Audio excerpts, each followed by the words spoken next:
ምንም አያቴ እውነት እላለሁ እንደዚህ ሰብሰብ ብለን ስንበላ እንደሚያስደስተኝ ምንም የሚያስደስተኝ ነገር የለም። አያቴ የኔ ምኞት አንቺ የሚያስደስትሽን ነገር ማድረግ ነው። አያታችን ሴማ የኛ መኖር ላንቺ ደስታ መሆኑን ማየት ትልቅ ነገር ነው። ምን አልሽ? አያቴ ሴማ በመምጣታችን ደስ ስለተሰኘሽ በጣም ነው ደስ ያለኝ በእውነት። እሺ እኔ ልጅ አንቺ ሴትዮ መርጣ ነው እንደምትሰማው። እኔ ምን እልሻለሁ የሚሰማው ሁሉ አይስማሽ።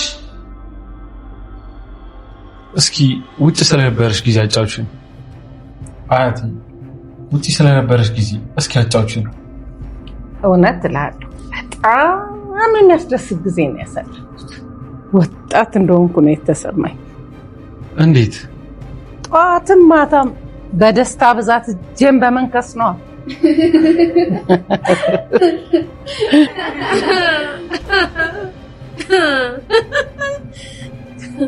እዛ ግን ምን ያህል ጊዜ ነው የቆየሽው አያቴ? ውይ ተቆጥሮ አይደረስበትም። የትየለሌ ነው የኖርኩት። ግን ቆይ እዛ ይሻላል ወይስ እዚህ? ኧረ እኔ እዚህ ነው። የሰው ሀገር እኮ ከነስሙ የሰው ሀገር ነው ልጄ። ልክ ነሽ አያቴ። ታዲያ ምንድነው ልጄ? እናንተስ እዚህ ያላችሁት መቼ ነው የምታገቡት? ባሎቻችሁስ መቼ ነው የሚመጡት? እውነት እላችኋለሁ ይሄ ግቢ የህፃናት ሞያ እንደሚሆን አልጠራጠርም። አይዟችሁ ልጆቼ፣ ልጆቻችሁን እኔ እንከባከብላችኋለሁ። ባስቸግራችሁ አንድ መቀመጫና አንድ መግረፊያ ብቻ ነው።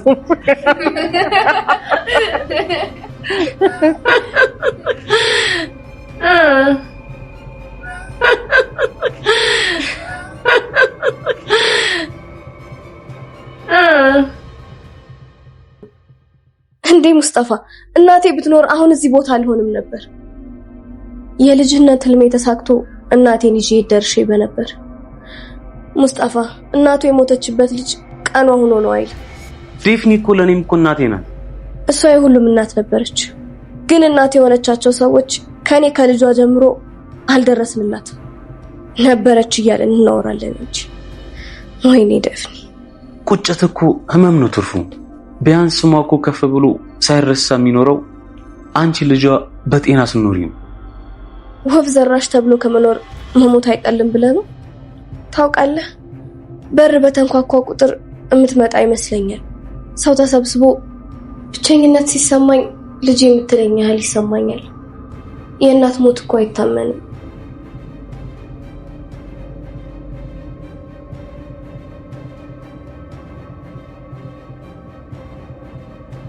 ሴትዮ እዚህ ስንቆይ የመታጠቢያ ቤቱ ሽታ ተመቸሽ መሰለኝ። አንቺንም ችያለሁ እንኳን ይሄንን ጽድት ያለ መታጠቢያ ቤት ይቀር።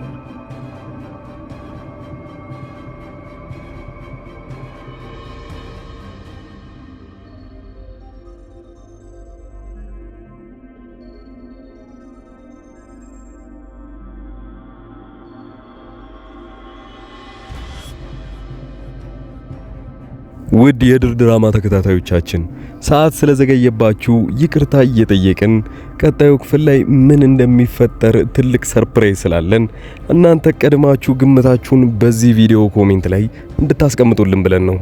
ሌላው ትልቁ ሰርፕራይዝ ያደረግንላችሁ ከመጥፎ ጎኖቹ ወይንም ደግሞ እነ ሜርሲና እነ ሲፈን ላይ ምን የሚፈጠር ይመስላችኋል?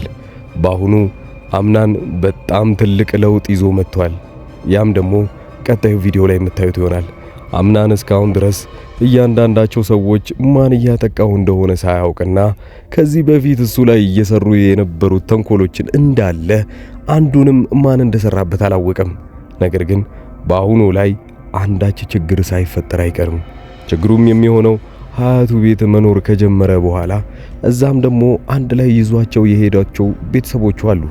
ከቤተሰቦቹም በላይ ለሚስትነት ሊያጫቸው በነበረው ጊዜ ተመራጭ ሆነው የቀረቡት ሲፈን፣ ጄሪ፣ ብሌን እነዚህ ናቸው።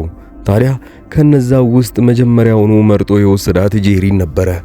ጄሪም እንደምታስበው በጣም ብልጥነት በተሞላ መልኩ እሱ ቶሎ ብላ አርግዛለት ከሱ የትም እንዳይሄድ ለማድረግ ሞክራ ነበረ። በዛም አልተሳካላትም። ነገር ግን በነፃነቷ ወይንም ደግሞ በባህሪዋ ልታሸንፈው የቻለችው ብሌን ነበረች። ብሌን የራሷ አንዳች ችግር እንዳለ አትርሱ።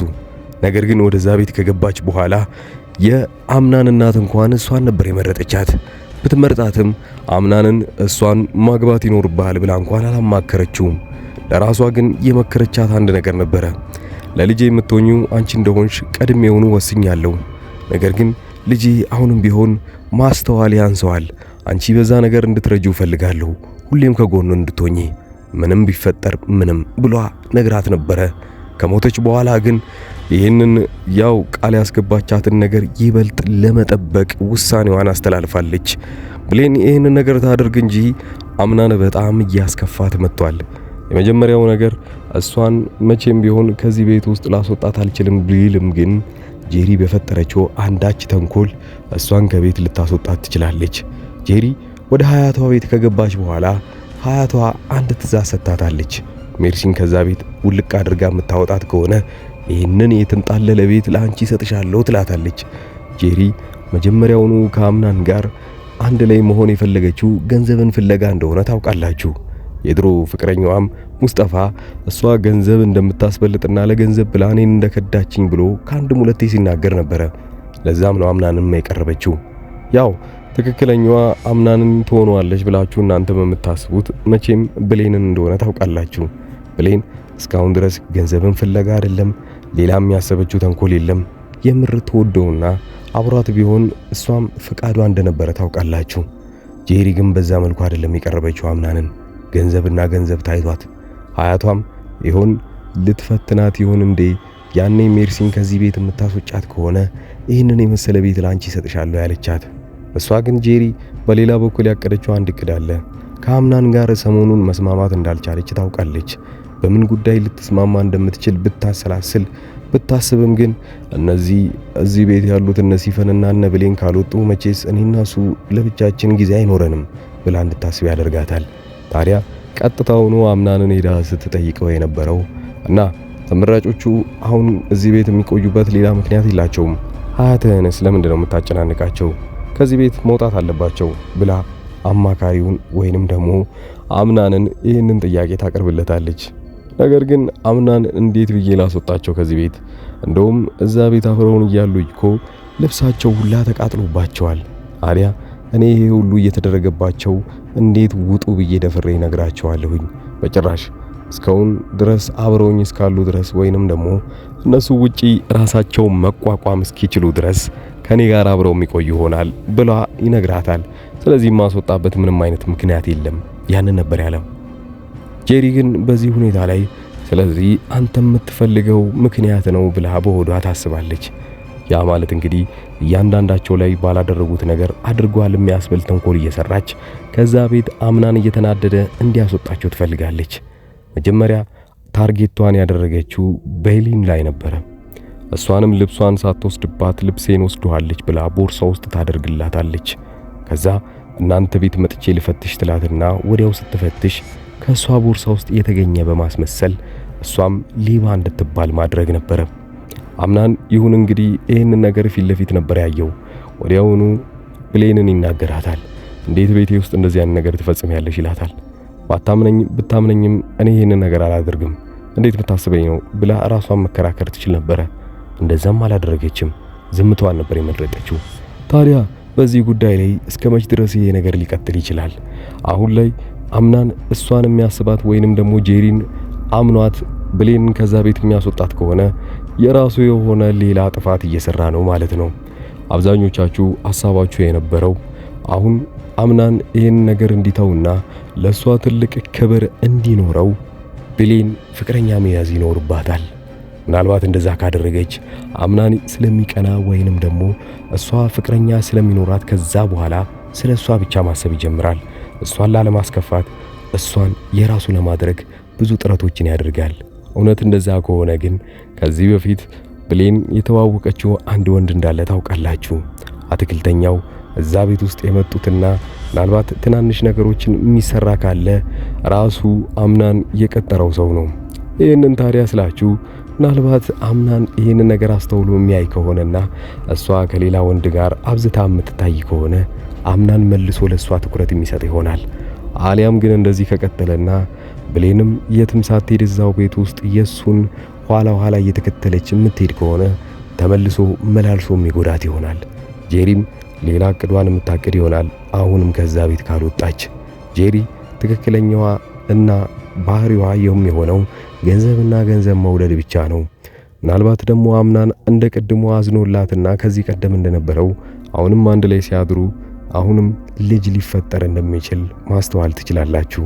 ሙስጠፋስ ለፍቅረኛው ብሎ የሷን ምንነቷንና ትክክለኛ ወደዚህ ቤት የገባችበትን ምክንያቷን አጋልጦ ከዛ ቤት እንድትወጣ አስደርጎ የራሱ ሊያረጋት ይችላል። ግን ሙስጠፋ አሁንም ቢሆን እዛ ቤት ውስጥ ያለው ለሌላ እቅዱ ነው። አምናንና ብሌን ገና ድራማው አጀማመሩ አካባቢ ላይ ሁለቱም በጣም ተስማምተው አንድ ላይ ጊዜያቸውን ያሳልፉ ነበረ። እንደውም አምናን እዛ ቤት ውስጥ ማንም አይታየውም፣ ከሷ ጋር ብቻ እየወጣ ነበር የሚዝናናው። ብሌንም ብትሆን ያው ከሱ ጋር አዳዲስ ጊዜ ባሳለፈች ቁጥር በጣም ደስተኛ ነበረች። እየመጣ ሲሄድ ግን ፈተናዎች እያጋጠማቸው ይመጣሉ፣ መሃላቸውም ክፍተት ይፈጠራል። ብሌን በዚህ በኩል ትክክለኛ ቦታ ላይ እንዳልገባች መልሳ መላልሳ ለራሷ ስትናገር ሰምታችኋል። ወይዘሮ ሞርዚናም እዛ ቤት ውስጥ የምትመክረውና ልትደግፋት የምትችለው እሷን ብቻ ነበረ። እሷም ስታማክራት ያለው ነገር ቢኖር በቀላሉ ተስፋ እንዳቆርጪ፣ እሱ ላንቺ ብቻ ነው የሚገባሽ፣ አምናንም ጥሩ ሰው ስለሆነ ከአንቺ ውጪ ማንም ሊረዳው እንደማይችል እናውቃለን። ስለዚህ ከሌሎቹ አስጠለሽ የራስሽ ማድረግ ይኖርብሻል ብላ መክራታለች። ታዲያ በዚህ ሁኔታ ላይ ከሷ ጋር ተስማምተው ወደዚህ የሚቀጥሉ ከሆነ መጨረሻው ምን ይመስላችኋል? እስካሁን ድረስ አብራችሁኝ ያላችሁና እያዳመጣችሁኝ ከሆነ ቻናሉን ሰብስክራይብ ማድረጋችሁን አትርሱ። በዚሁ አጋጣሚ በቀጣይ ክፍል እስክንገናኝ ድረስ መልካም ጊዜ